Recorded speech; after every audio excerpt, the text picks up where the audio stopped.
Fala pessoal, tudo bem? Que prazer receber vocês mais uma vez no nosso Papo Negócio, aquele podcast que você já sabe, onde trazemos convidados muito especiais, empreendedores, prestadores de serviço, pessoas importantes para a comunidade e, claro, para o nosso empreendedorismo. E hoje, trazendo aqui a força feminina, a força da mulher, nós temos um prazer muito grande de recebê-la, Fabiana Andrade. Muito obrigada, Marciliano, pelo convite. É um prazer estar aqui. E espero contribuir bastante. O prazer é todo nosso, Fabiana. Bom, ela me disse aqui, fora das câmeras, a seguinte questão. Marciliano, você assistiu os últimos episódios e você sempre faz aquela pergunta que é interessante. E é claro que eu vou fazê-la. Quem é a Fabiana Andrade? Fabiana começou a trabalhar aos 13 anos. Comecei vendendo romanel, semijoia, natura, contei 1 grama. Então eu era uma vendedora. E com o tempo também comecei a trabalhar em lojas, no comércio. Trabalhei na Astel, trabalhei na Maria Maria e trabalhei em administrativo caixa. Eu via que de pequena eu gostava de papel, de fazer conta. E eu comecei esse trabalho nessas lojas. Depois, com o tempo, eu precisei, procurar um emprego fixo, porque eu queria fazer uma faculdade, então eu precisava fazer um pé de meia, uma reserva. E fui olhar as empresas que eu tinha interesse em trabalhar. Uma empresa que estava coerente com o meu perfil. E achei a CDL, na época. Foi em 2005 isso. Nossa! Tem muito tempo. Ainda muito jovem, né, Fabiana? Muito nova, muito nova. E consegui, como eu já era vendedora no comércio, eu vendia esses produtos, eu entrei para a CDL, para o setor comercial, e depois de um certo tempo, comecei no Sebrae. E fiquei um bom tempo no Sebrae. Depois do Fernando Franco... Nossa! Eu tive o prazer de trabalhar com ele aqui dentro da CDL, com outros diretores também, e ele me convidou para entrar no escritório dele. Na época eu já estava fazendo ciências contábeis. E eu entrei. E foram 18 anos. Nossa! Foram 18 anos de muito trabalho, muita confiança. Ele falava muito que eu era o braço direito dele, e ele é o meu também. E ele abriu portas para mim nessa área da contabilidade. Me ensinou muita coisa. Foi o que me ensinou imposto de renda. Exatamente. Foi ele que me ensinou. Então tem mais de 15 anos que eu faço declaração de pessoa física. Me lembro, de períodos de 2 meses intensos, de 7 às 10 da noite, fazendo imposto de renda. Nós vamos falar sobre isso. Era muita troca boa, ele tem muito conhecimento, me agregou muito. E depois desses 18 anos, eu pensei, quem sabe, ter o meu próprio negócio. Em uma conversa de padaria, encontrei uma colega de faculdade e soltei a ideia de abrir um escritório. Ela já fazia parte de um escritório, mas ela topou entrar no meu também. E a gente abriu junto esse escritório. Só que ela não conseguiu dar conta dos dois, porque contabilidade é muito trabalho. É uma área que demanda muito. Então ela saiu da sociedade e eu pensei, quem eu posso chamar, porque a gente cresce junto, eu acho que a parceria, 2 pessoas pensando, tendo o mesmo ideal, o mesmo propósito, fazem o negócio escalar. A sociedade não é fácil, mas é válido. E aí eu chamei o Marcos Vaz. O Marcos tem 20 anos de experiência no setor fiscal, eu com 18 anos de contabilidade, e constituímos aí firmemente a Andrade Vaz Contabilidade, que hoje nós atendemos diversos segmentos, porte de empresa, além das obrigações fiscais, de uma contabilidade, fazemos planejamento tributário. Inclusive agora é um momento muito importante, do empresário procurar, do seu contador, um planejamento tributário para procurar uma redução de carga tributária devido à reforma, E estamos nesse desenvolver aí, nessa busca constante. Eu falo que a Andrade Vaz é dor e dom. A gente gosta de ouvir a dor, a gente quer saber a dificuldade do cliente e com o nosso dom ajudar ele no negócio dele. Excelente. Ô, Fabiana, a gente tem aqui um prazer muito grande de ouvir a história e as histórias das pessoas, e é impressionante como as pessoas boas, elas sempre se conectam, e você citou aí uma série de grandes marcas importantes e também de empresas importantes, inclusive nossas associadas, e na apresentação eu disse que estaria recebendo a Fabiana Andrade, que é contadora, que é uma profissional, que é uma executiva, mas que também está aqui envolvida nas entidades. Olha que interessante, o bom filho a casa torna. Ela trabalhou aqui e agora ela está conosco. Fabiana, e bom, nessa militância toda da contabilidade, a contabilidade ela foi mudando, não é? Sim, e o perfil do contador também foi mudando. Sim.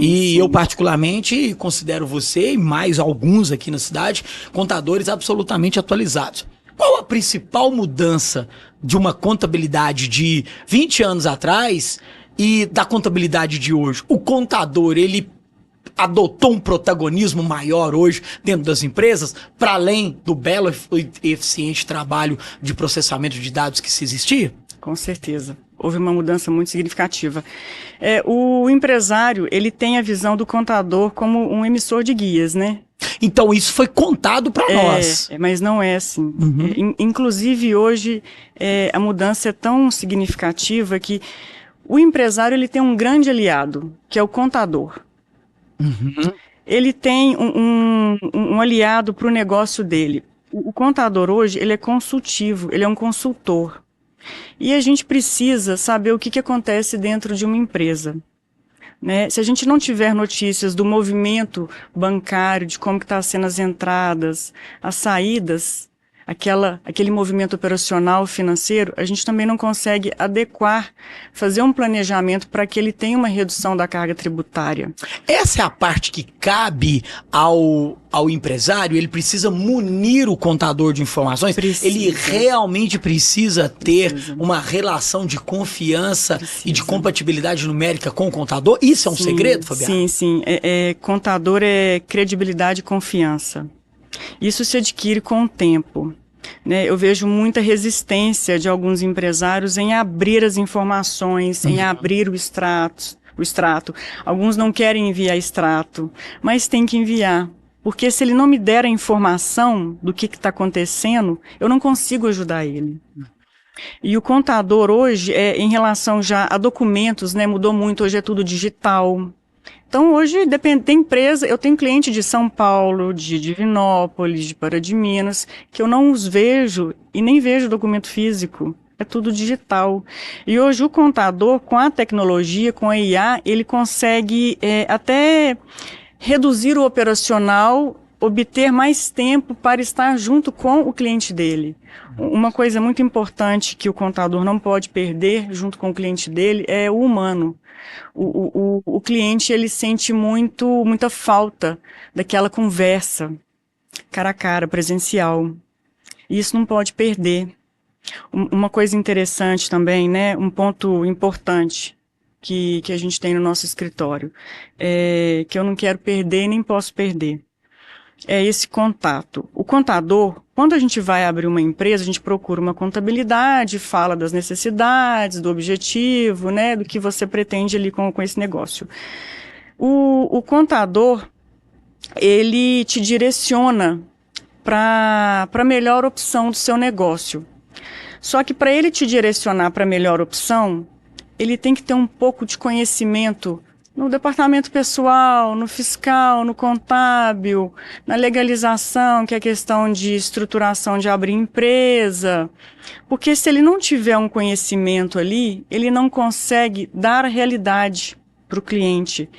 Porque senão tem contador que vai ter só aquele bate-papo ali, vamos abrir uma empresa, como se fosse um psicólogo, né? Aí conta história, vai, vem. Quando chega lá dentro do escritório, que chega no fiscal, aí o fiscal vai virar e falar assim, com esse KNAI, com essa atividade, sua carga tributária vai ser X, já vem com uma burocracia de declarações, de obrigações, o contábil já vem com uma exigência de extrato, de informação, que ele não teve lá no início, e aí ele pode ficar assim, virar e falar assim, mas eu não fui informado disso lá no início.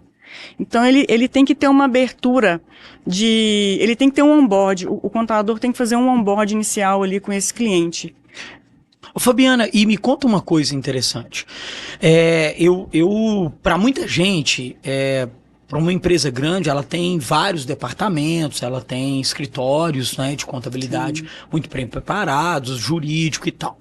Nas empresas de pequeno e médio porte, normalmente o contador, ele é talvez a pessoa que traz o melhor e mais conhecimento do mercado para o cliente. É o dia a dia de uma contabilidade preocupada com o sucesso do cliente. Como é? Porque tem questões de NR1, tem questões de imposto de renda, fala-se em hold. Bom, hoje, né, mesmo as empresas pequenas, elas estão se preocupando com isso.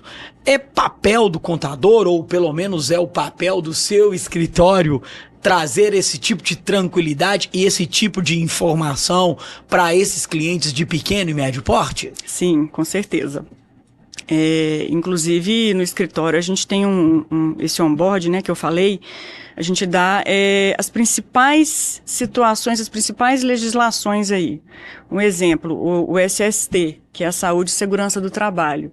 Todo empresário que tem funcionário deve procurar um profissional técnico em segurança e providenciar o laudo. Outra questão importante, que é a DME, que é uma declaração de recebimentos em espécie. Então, se você recebe de um cliente em espécie, apesar de que hoje o Pix, né, que é muito usado, mas pode haver um recebimento em espécie. Esse cliente tem que mandar essa informação para o contador.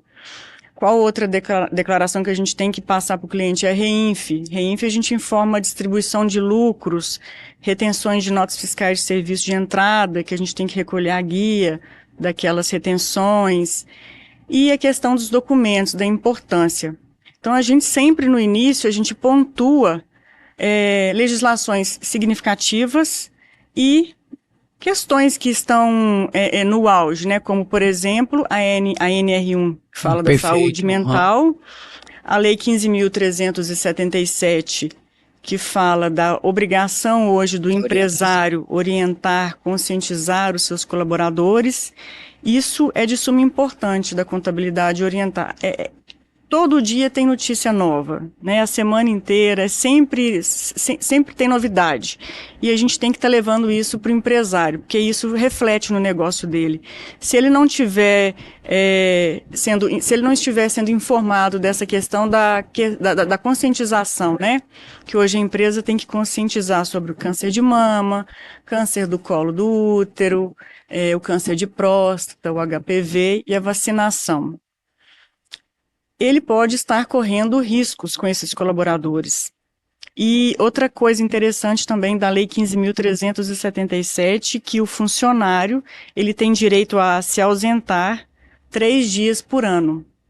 Para cuidar da saúde dele. Para cuidar da saúde dele. E isso não tem perda de salário, não vai gerar perda de salário. Ele precisa solicitar isso ao RH, bom, enfim, eu sei que isso tudo é muito novo, mas assim, pelo seu entendimento, ele precisa procurar o RH, ele pode simplesmente trazer um atestado? Como é que funciona isso? É importante ele procurar orientação no RH.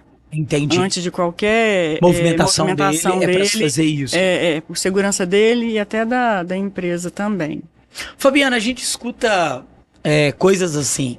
Nossa, meu contador é muito gente boa, meu contador é muito difícil, meu contador é muito exigente, meu contador dá um jeito pra mim.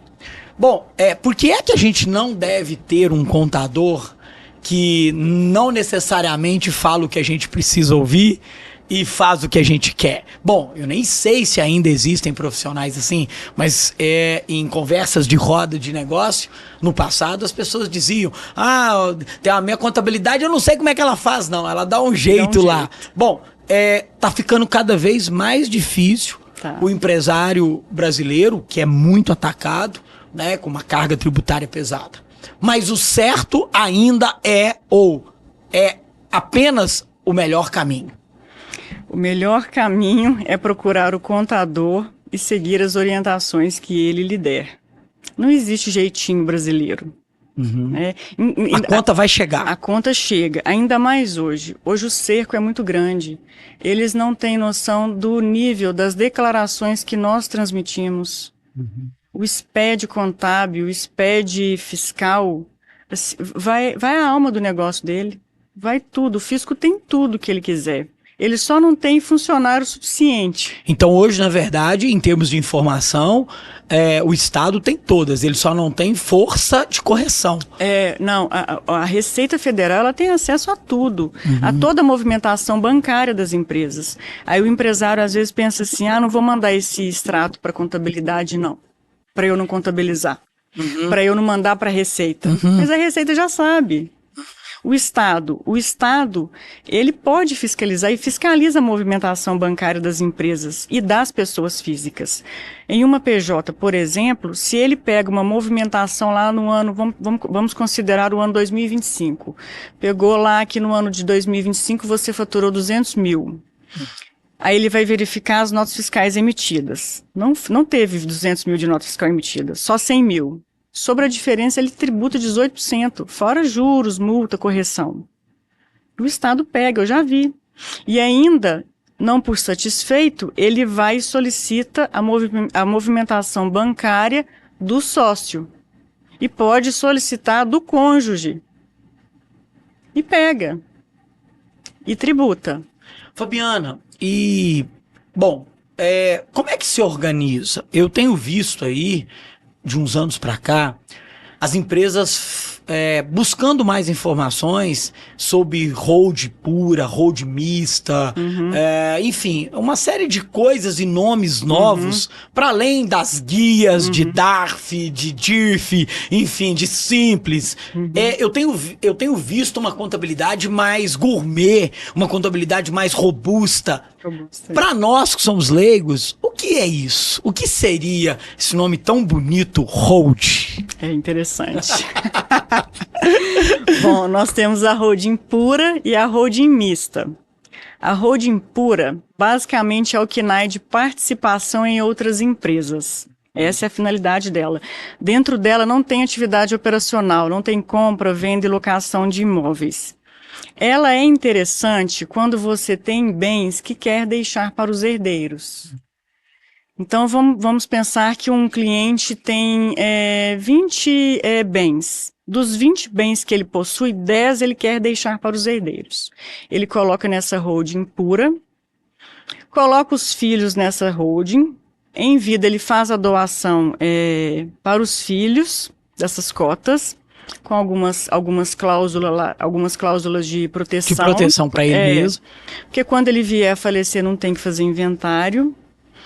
E nessa holding pura, ele vai ter a redução, ele não vai ter ITBI. Porque o ITBI ele vai ter na holding mista. E na holding pura, essa isenção do ITBI, que já vai de município a município, né? Aqui em Itaúna, a gente tem 2% de ITBI, que é sobre a diferença do valor de compra com o valor de mercado, que o município cobra. A gente solicita a isenção do ITBI junto ao município, o município fornece uma declaração, a gente leva ao cartório e ele tem essa isenção. E constitui essa holding pura. Fica ali quieta, só com essa finalidade. A holding mista já vai ter o KNAI de atividade operacional. Compra, venda e locação.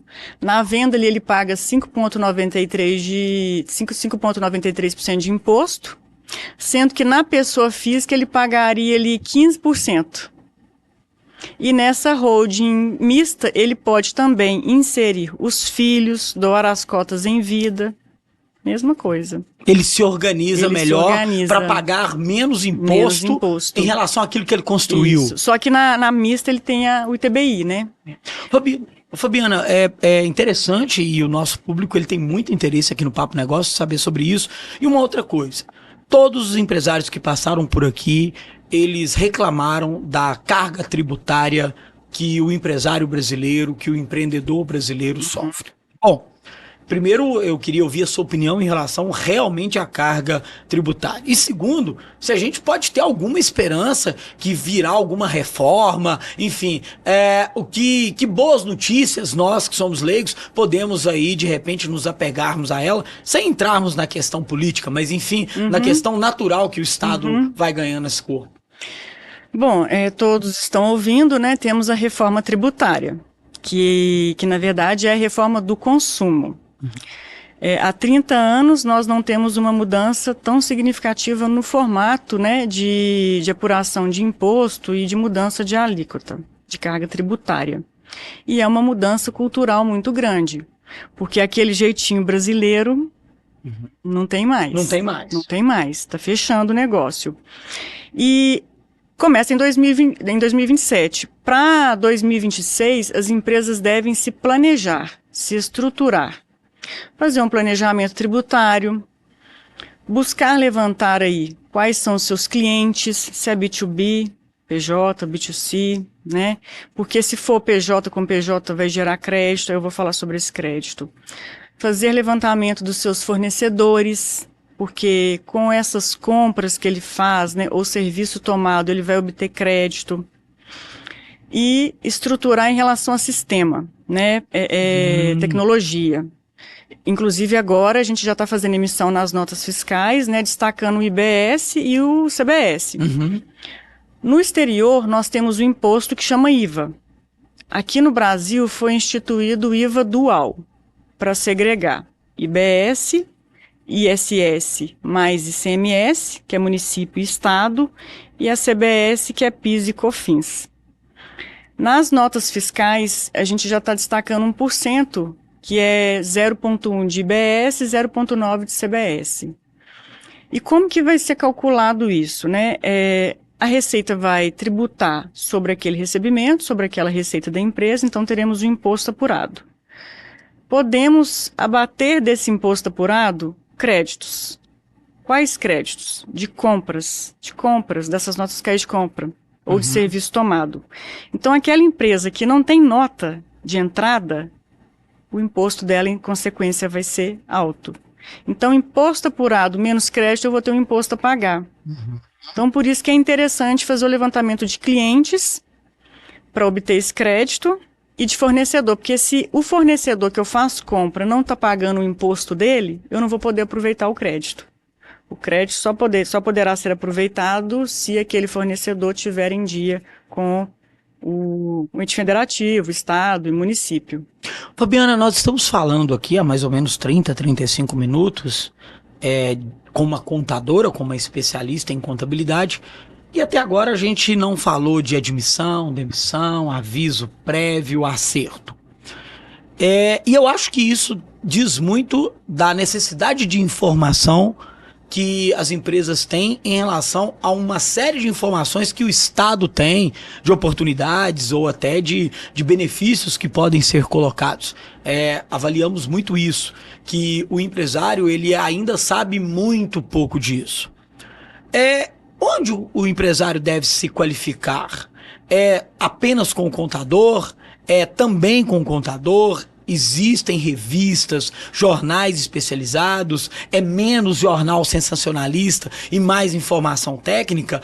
Como que a gente aumenta a capacidade para entender muito disso que você trouxe, de débito e crédito e de gerar, né, uma melhor maneira de se pagar menos impostos para que você tenha um produto mais competitivo? Bom, essa nova contabilidade, onde é que a gente se mistura a ela para além do escritório que me assessora? Olha, o cliente ele tem que ter muito cuidado com a fonte. Então, porque tem muita coisa rodando aí que não é correta. Eu recebo TikTok de cliente. E eu não tenho TikTok. Aí eu tenho que pedir para quem tem para eu poder ver o que é. Então, assim, tem coisas absurdas que não existem, que não funcionam. Então, ele deve procurar o contador, porque o contador ele tem a fonte. A gente tem consultores, a gente tem empresas que nos mandam as legislações, a gente estuda a legislação, porque muda diariamente. A mudança é constante. O tempo todo. É o tempo todo. Então, o cliente, ele deve procurar o contador dele. Ele apresenta a informação que ele achou, claro, mas que ele mostre ao contador dele para que ele faça a busca se aquilo realmente está acontecendo, se está dentro da lei, se a gente pode fazer para a empresa dele, porque tem muito empresário que quer fazer uma opção tributária, quer seguir uma opção tributária que o amigo dele segue para a empresa dele. E não funciona. Cada empresa tem a sua particularidade, a sua receita, a sua despesa, a sua atividade. A minha atividade, meu KINAI é diferente do seu. Sem dúvida. Então, a minha opção tributária vai ser diferente da sua. Entendi. Fabiana, bom, te ouvindo aqui é muito bom. E eu não vou perder a oportunidade de fazer essa pergunta, né? Eu trouxe outros contadores aqui e eu não fiz essa pergunta para eles, por óbvio, mas vou perguntar para você. Na maioria das coisas, os homens são mais custosos do que as mulheres. Na saúde, o homem cuida menos. No esporte, o homem é mais espertinho. No mundo empresarial, as mulheres estão empreendendo muito e as que estão têm as empresas mais organizadas? Ou, Marciliano, o mundo empresarial é meio a meio, todo mundo, todos os gatos são pardos. Bom, me conta um pouco da mulher, né, no mercado empresarial, no mercado contábil. Me diz um pouquinho disso aí. Ano passado foi aberto mais de 2 milhões de empresas por mulheres. Nossa! No ano de 2025.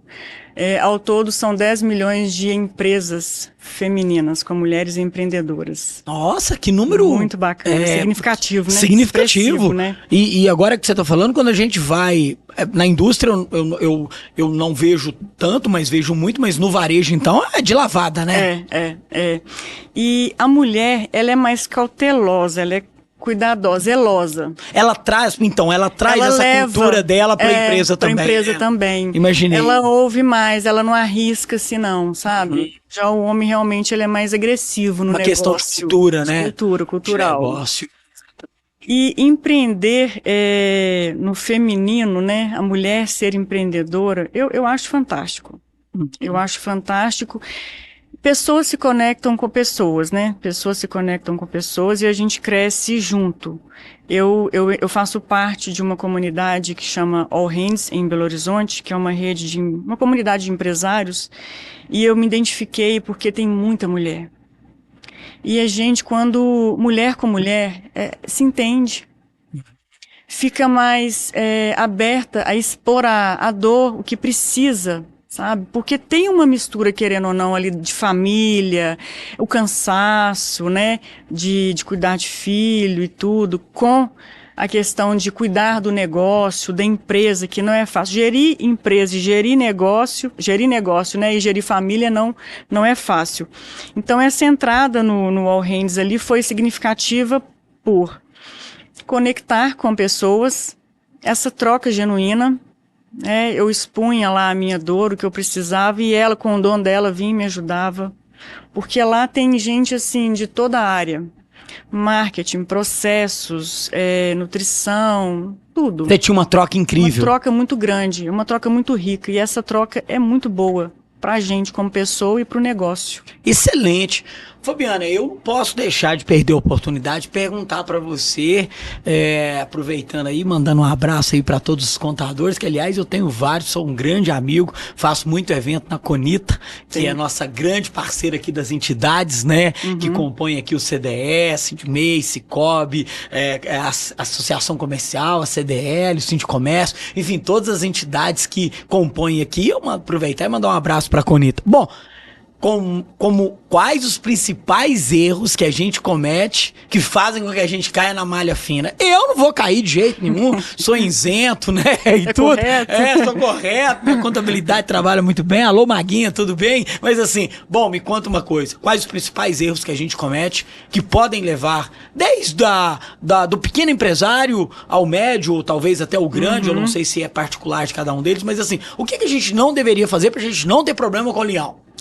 Bom, eu vejo muita gente mudando o valor do bem na declaração. Exemplo, carro. A pessoa, cada ano, ela atualiza de acordo com a tabela FIP. Não pode. O bem deve ser inserido pelo valor de compra. Um exemplo, se você comprou um imóvel financiado pelo Sistema Habitacional da Caixa, foi 300 mil o valor desse imóvel. Você não deve declarar 300 mil. Você deve declarar o que já foi desembolsado por ele. Nossa. Se você pagou se você deu de entrada 30 mil, 30 mil. Foi 30 mil de entrada mais 10 parcelas? Olha 30 só. mil mais as 10 parcelas. Então, a gente não pode ficar alterando os valores e simplesmente lançar valores aleatórios. É porque talvez a gente ache essa do carro aí, você mexeu comigo. Essa aí, por exemplo, a gente sempre acha que se a gente declarar a tabela FIP, às vezes a tabela FIP tá mais baixa do que quando a gente comprou, a gente acha que o leão não vai amolar a gente por causa disso. Não, não pode. Não Entendi. pode. E quando você for vender um bem na pessoa física, até antes de fazer a venda, faça o seguinte, isso vale para PJ também. Procurar o contador para fazer o cálculo da depreciação. Vocês têm todas as respostas, né? Na pessoa física, você paga 15%. Então, a gente te dá, inclusive, uma orientação de qual valor que você pode passar naquele recibo da venda para não pagar imposto. Entendi. Mas tem que ter cuidado, porque esse valor, né, não pode transitar todo pelo banco. Então, assim, requer uma análise aí, um cuidado, uma cautela. Na PJ, isso me lembra outras coisas, tá vendo? Na pessoa jurídica, por exemplo, quando a empresa é lucro presumido e ela vai fazer uma venda de um bem, ela paga 15% de IR e 9% de contribuição social.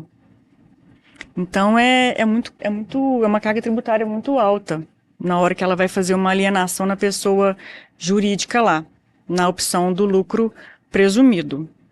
Mas aí a gente vai estar vendo como que contabilidade, você começa uma coisa... Ela vai se conectando.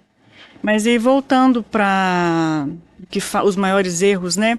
A questão de alterar o valor dos bens, declarar dependente, que na realidade não é dependente, né? Se for pai e mãe tem que ser judicial, ou se for outra pessoa tem que ter, né, judicial. Essa questão até de alterar o valor dos bens... tem uma coisa que as pessoas não fazem. Quando a gente faz o imposto de renda, você tem um saldo final dos seus bens e direitos. Você tem lá, exemplo, a gente está em 2026 fazendo 25. Então, a gente tem lá no final o saldo final do seu patrimônio. E a gente tem um ano anterior, o saldo final do seu patrimônio. Aquilo ali deve dar continuidade. Tem como você vai alterando o valor dos bens, no ano seguinte, se você mudar o valor daquele imóvel, o seu saldo final do ano 24 vai ficar diferente desse ano aqui que você mandou. E isso cai na malha. Uma coisa que tem que fazer, verificar a renda, se ela está cobrindo aqueles gastos e aquela variação patrimonial. Porque tem gente que chega lá e fala assim, comprei um carro. E como? A renda aqui não fecha. Né? É uma retirada pro labore de um salário mínimo com uma nova aquisição. Acho que eu tenho que aumentar o honorário da minha contadora. Então, assim, esses são que mais que eu tenho visto. Exatamente. Ô Fabiana, e assim, a gente que tá no mercado, a gente entende isso e presta serviço. Eu tenho percebido as pessoas pedindo mais recibos. Isso é muito comum, às vezes, com algumas pessoas já há muito tempo. As pessoas pedem recibo o tempo todo. Alguns fornecedores dão um preço com recibo, outro preço sem recibo. Enfim, a gente sabe como funciona na prática e tá aí para isso. Mas assim, vai acontecer agora esse aumento do pedido de recibo? Isso tem alguma coisa a ver com toda essa ciranda que tá se fechando? Porque assim, todo mundo agora tá pedindo recibo. Você fala do recibo do profissional do médico, profissional dentista, do médico, dentista, do pet, de tudo enquanto é lugar. E, inclusive, esses profissionais, hoje, o meio de emissão é pelo Receita Saúde. Aquele recibo de caneta não é válido mais. Ah, é? E, inclusive, os do ano de 2025, o prazo para emissão foi até fevereiro de 2026. O que acontece? Né? Até a Receita se pronunciou em relação a isso. Como que eu faço se eu paguei o meu dentista em 2025 e ele não emitiu o recibo? Ele pode fazer o recibo à caneta, o antigo. Só que o que acontece? Se você cai na malha fina e a Receita te pede a comprovação desses documentos, ela pode aceitar ou não.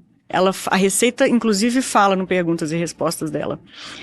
Pode solicitar o seu dentista, o profissional, o recibo lá tradicional. Mas ela não fala se ela vai aceitar ou não vai aceitar. Entendi. Então, assim, eu não oriento a correr risco com esses recibos. Inclusive, já não é mais permitido, né? É o Receita Saúde. Esses profissionais com a reforma tributária vão ter uma mudança, vão sofrer. Por quê? Com a reforma tributária, o profissional liberal, ele vai ter que primeiro criar um CNPJ que se vincule ao CPF. É só para fins de cadastro operacional, ele não vai ter uma empresa, não. Sim. Mas ele vai ter que ter um CNPJ, porque ele vai ser contribuinte do IBS e da CBS. O profissional liberal lá, o médico, por exemplo, o que ele recolhe hoje? O Carnê-Leão, o imposto de renda e o INSS, 20%. São muitos que não recolhem, né? Mas é de obrigação. E o que ele vai ter a mais? IBS e CBS. Agora, ele vai ter que fazer um planejamento tributário para ver se compensa abrir uma empresa Para ele diminuir os impostos. Porque Carnê-Leão já não pode ser mais vantajoso, já pode não ser mais vantajoso para ele. São muitas alternativas.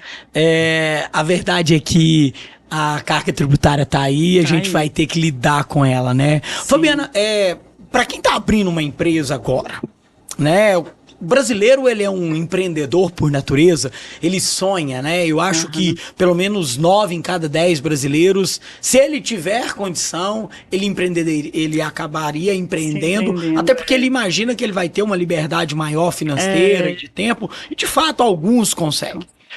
Qual é o primeiro passo, né? Bom, eu tenho uma boa ideia, eu tenho algum dinheiro.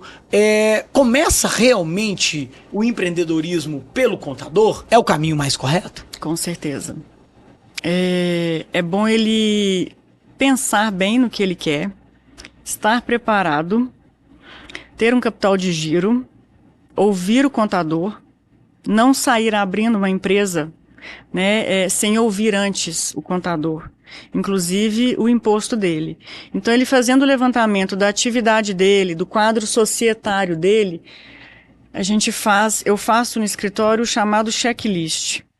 Eles põem para mim quem serão os sócios, o KNAI. KNAI é o principal, né? A opção tributária é baseada no KNAI. E ele faz o levantamento dessas atividades, do capital de giro, do capital social a ser integralizado. Todo esse levantamento é necessário, é importante para que o contador, uma previsão de faturamento, se ele tiver, é importante, porque a gente consegue passar para ele qual que vai ser a carga tributária dele, para ele se preparar. Porque senão ele fatura lá no primeiro mês, ele sai comprando, compra, aí começa a vender. Ou começa a fazer a prestação de serviço. E aí eu mando a guia lá do imposto para ele, e ele assusta com aquilo. E aí ele não tem dinheiro, não tem caixa para poder pagar aquele imposto. Aí começa ali a virar um nó, né? Então, assim, é importante ele ter a consciência e ter a orientação do contador da carga tributária dele para os próximos meses, na medida em que ele for faturando, para ele não se assustar e não chegar a fechar o negócio. Hoje, 4 empresas fecham por minuto. Nossa, é muito, né? É muito. E essa falta de estruturação, de acompanhamento, é o fato. É o principal deles. É o principal. Nossa, são muitas informações, Fabiana, e todas elas muito boas, muito técnicas. É impressionante a sua capacidade didática de ir explicando, que calma, né? A gente deve chegar lá com um problema sério e você deve falar, calma, né? Vem cá, você fala, calma, né? Vem cá que eu vou te ajudar. Me conta alguma coisa nesse sentido. Porque o contador, ele também tem essa função psicológica, né? Sim. De, muitas das vezes, ajudar o empresário no momento, ou a empresária no momento de maior desespero. Sim. É muito disso, né? Sim, tem muita dor pessoal. Pessoal, né? Imagino, né? Que reflete no negócio e que ele precisa me contar para eu poder ajudar ele. Então, assim, até na época do imposto de renda, nossa, teve um cliente que outro dia chegou 4h30 e saiu 7 da noite. Aí não vai falando da vida. Ele traz uma série de questões. E assim, as empresas, elas têm uma pessoa por trás. E essa pessoa adoece, essa pessoa ganha dinheiro, essa pessoa casa, essa pessoa separa, essa pessoa tem filhos, essa pessoa bate o carro, essa pessoa, enfim, a vida dela continua acontecendo, mas a vida dela tá ligada à empresa. À empresa. Cliente que chega lá e fala assim, Fabiano, como que eu vou fazer? Não tô achando gente para trabalhar. Entendi. Não tá tendo. Eu falei, vamos ver o que a IA pode fazer? Que a IA pode te ajudar a otimizar o tempo ali, né? E aí, às vezes você tinha 2 funcionários, onde com a IA você com um consegue. Você consegue rodar. Estruturar, rodar ali. Ou até tem insights ali de alguma coisa nesse sentido. Excelente. Eu ouço muito que empresa precisa de pessoas e processos, né? Exatamente. E a gente tem que saber estruturar isso daí muito bem. Excelente. Fabiana, nós estamos aqui no nosso bate-papo, no nosso Papo Negócio, esse podcast maravilhoso aqui das entidades aqui que compõem o nosso querido CDE. Bom, e a gente vai chegando ao final e eu queria que você deixasse uma mensagem importante para o nosso ouvinte aqui, para o nosso telespectador, porque nós estamos aqui no YouTube, no nosso canal e também no Spotify. Você que é muito moderno, provavelmente você deve acompanhar por lá. Claro. Fabiana, deixa uma mensagem importante para a gente em relação a esse nosso bate-papo contábil aqui nessa linda tarde. Empreender não é fácil. Mas quem tem esse desejo, o faça. Tenha coragem, não deixe o medo te paralisar. Empreender é gostoso, sim. Faça network, busque se conectar com pessoas. A gente cresce junto, são braços ali que a gente vai criando, se fortalecendo. Procure o seu contador antes de abrir qualquer negócio. Faça um planejamento tributário, se abstenha de muita informação para não assustá-la na frente, para estar preparado para qualquer notícia. Excelente! Senhoras e senhores, recebemos hoje ela aqui no Papo Negócio, Fabiana Andrade, né? O Bom Filho a Casa Torna, ela que hoje também ocupa um cargo de direção aqui nas entidades de classe. E uma história muito bonita de uma menina que saiu de porta em portas e hoje organiza empresas e negócios das pessoas. Fabiana, muito obrigado. Eu espero que a gente tenha o nosso Papo Negócio 2 para que a gente possa conversar mais um pouco sobre tudo isso. Agradeço muito a oportunidade, estou à disposição. Excelente, ficamos por aqui no nosso Papo Negócio, já estava com saudades de vocês e você já sabe, né? Informação sobre o mundo empresarial, informação sobre a sociedade empreendedora é sempre aqui no seu Papo Negócio. Um clique de você. Até a próxima!